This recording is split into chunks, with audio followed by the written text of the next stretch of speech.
You take the picture on the porch, backpack almost as big as they are. You post it and the comments come in, and you feel good all morning. Day one, they walk right in like they own the place. But it's day four that takes parents out.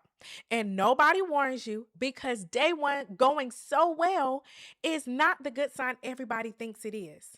So here's the map for the whole first 10 days of school. Three things that are actually your job, and the one question to ask the teacher that ends the parking lot spiral for good. I'm Cherie, former teacher and a mom doing the toddler years all over again 13 years later. So I stood on the other side of that door waiting for them to come in, and I walked my own baby up to a door every single morning. So let's talk about day four.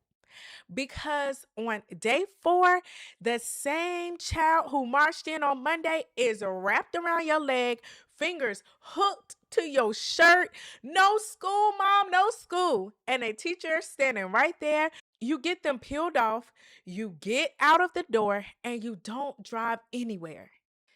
You sit in your car in that parking lot with the keys on your lap and your engine off, and you pick up your phone and you type it in slow, like you're embarrassed to actually be asking, did we start preschool too early? But that's not really the question, is it?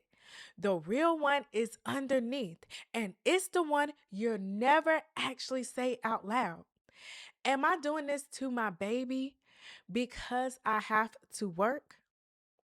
So let me tell you what day four actually is from the inside of the classroom. So think about the last time you started a new job. Day one, you weren't sad at all. You were too busy meeting new people, new building, where the bathroom, where I sit, where do I put my bag? The whole thing was so interesting. Then, somewhere around that first Thursday, you're sitting in your car before you go in and it lands on you. Oh, this is my new life now.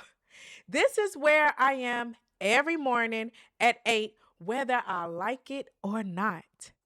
Nothing bad happened. You just did the math. That's day four. That's all it is. Your toddler finally understands the deal, and understanding is exactly what makes them push back on you. Nothing has gone wrong here. This is a child on schedule. But here's what happened when nobody tells you that. The tears start and your heart pulls you back through the door. One more hug, 5 more minutes. You stand there by the cubbies looking like you might cry. Because, listen, you might. I did. And your toddler reads every bit of it. If my mom is scared to leave me here, this must be a place worth being scared of. So a goodbye that gets longer every time, the crying gets louder, teaches exactly one lesson. Cry louder. And that's the thing about a goodbye. It doesn't stay a preschool problem. Listen, I taught middle school, and every single year there were a few kids who still could not do a goodbye even at 12 and at 13. The overnight field trip they were so excited about and then backed out the night before, the camp they didn't go to, the kid in the nurse's office at 10 in the morning, nothing wrong with them, but they just needed to hear their mom's voice. And it costs the mom as well. So you have to rearrange your work schedule. You have to drive up to the school, sitting in the parking lot at someone's birthday party for 2 hours because leaving still meant the same thing it meant when they were a baby and when they were 3 years old. Nobody in that story did anything wrong. That's just a goodbye that never got settled. And it settles right here, right now, in these 10 days while it's small. Here's the picture I want you to hold on to. And listen, fair warning, every houseplant I ever owned has died. So this is the only gardening advice you will ever get from me. A toddler starting preschool is a plant that just got repotted. And what does a plant do the first week in a new pot? It droops, leaves down, looking sad, looking worse than before you moved it. But that droop isn't the pot failing. That's the roots doing work you can't see. And there is one thing you cannot do. And even a plant killer like me knows this one. You don't dig it up on day 4 to check because every time you dig it up, day 1 starts over. So let's settle it, okay? The 3 steps are saying goodbye, snap first, one question. And I'll warn you, the first one feels cold the first time you do it. Your whole heart may call you a bad mother while you're doing it. And it's actually the kindest thing in this entire video. Now, all 3 of these rest on one thing. So let me give it to you before we start. Every hard morning comes down to one belief: she always comes back. A toddler who's sure of that walks into a room. A toddler who isn't stands at the doorway checking for your face every moment. That belief isn't built at drop off. It's built at home in about 2 minutes a day. And I put exactly how to build it on the connection page of my free guide. Do that page this week, and step 1 gets twice as easy. It's called Stop Guessing, and it's the first link below. Okay, step 1, same goodbye. Not a different goodbye every morning depending on how they're doing, but the same one every single morning. So it becomes the one thing in the whole building they can actually count on. So you walk in like you're dropping them off at grandma's. One hug, one line, the same words every time. I love you. I'll be back. And you can kiss their palm and fold those fingers over it and hand them off and go.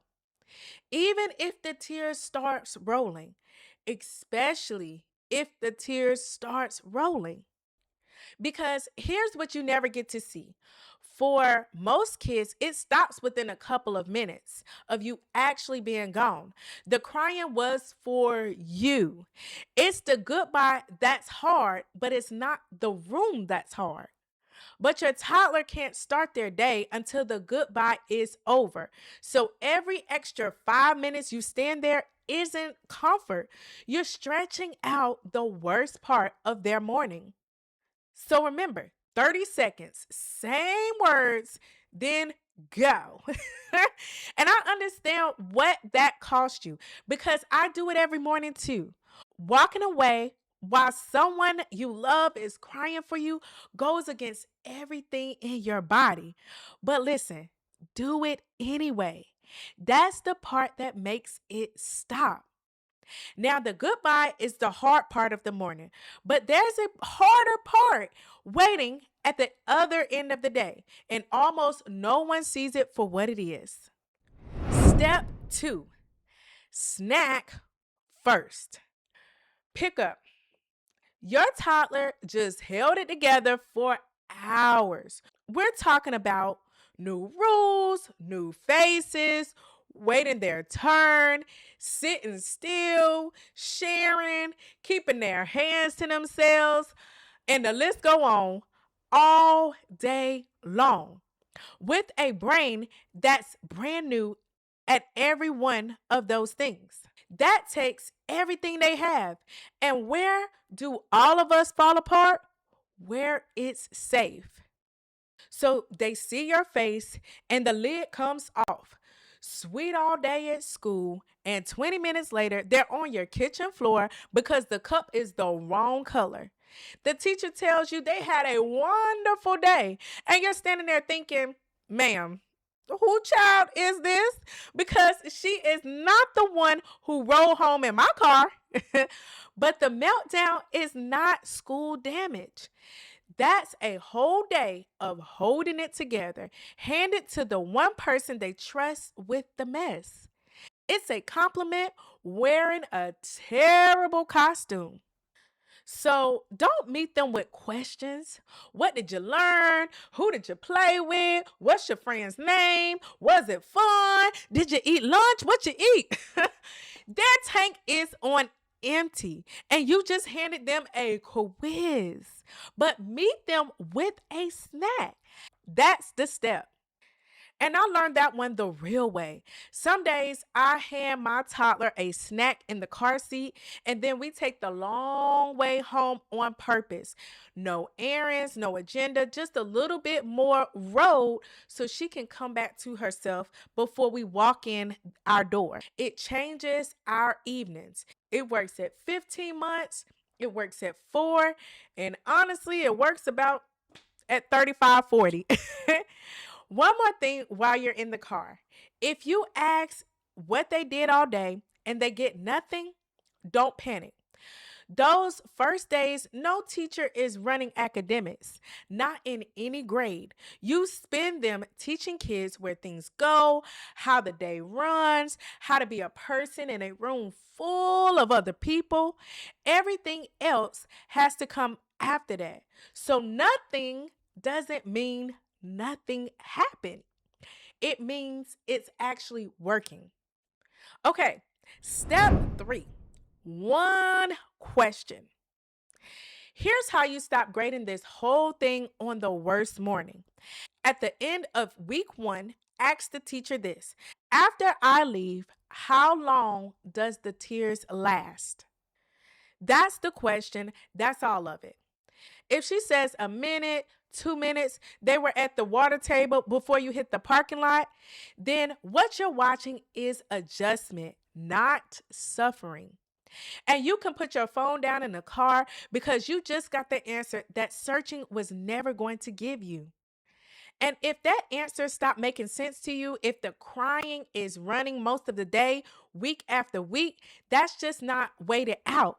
That's a real sit down with the teacher, not panic, but just paying attention. Now, here's what changes sooner than you think. Around day 7 or 8, something small happens. And if you're not watching it, you'll miss it. The goodbye gets shorter, not completely gone, but shorter, less pulling it, less negotiating, and you're out the door faster than you were on day 4. That's your first sign, and it usually shows up right inside those 10 days.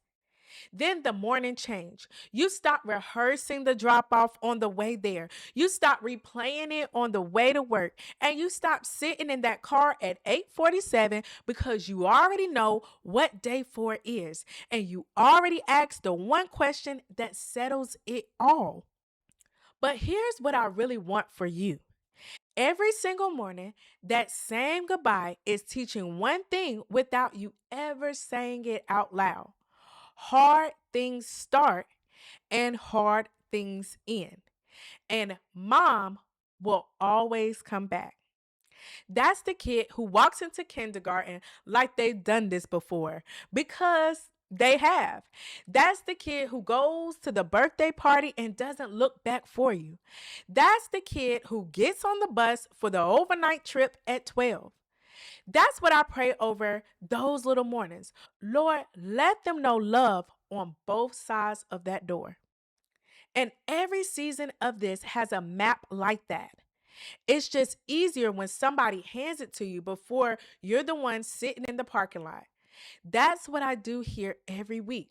One hard thing, one real way through it. So subscribe. I'll have the next one ready before you need it. So the 3 steps again. Step 1, same goodbye. Step 2, snack first. Step 3, one question. And remember, all 3 of those get easier when your toddler is already sure you come back. That's the connection page. 2 minutes a day starting tonight, and you'll feel it on Monday's drop off. The first link is in the description below. So tonight, do one thing.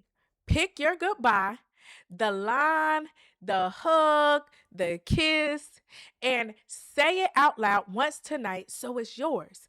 And tomorrow morning, it starts. Then put the snack by the door so the future you grabs it on the way out. And tell me in the comments where you are.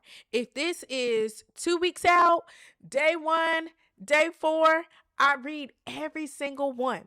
And somebody a few days behind you need to see it. And if the goodbye goes sideways and you cry in the car anyway, that is not failure. That's a mother who loves their toddler. You start again the next morning. And listen, so do I.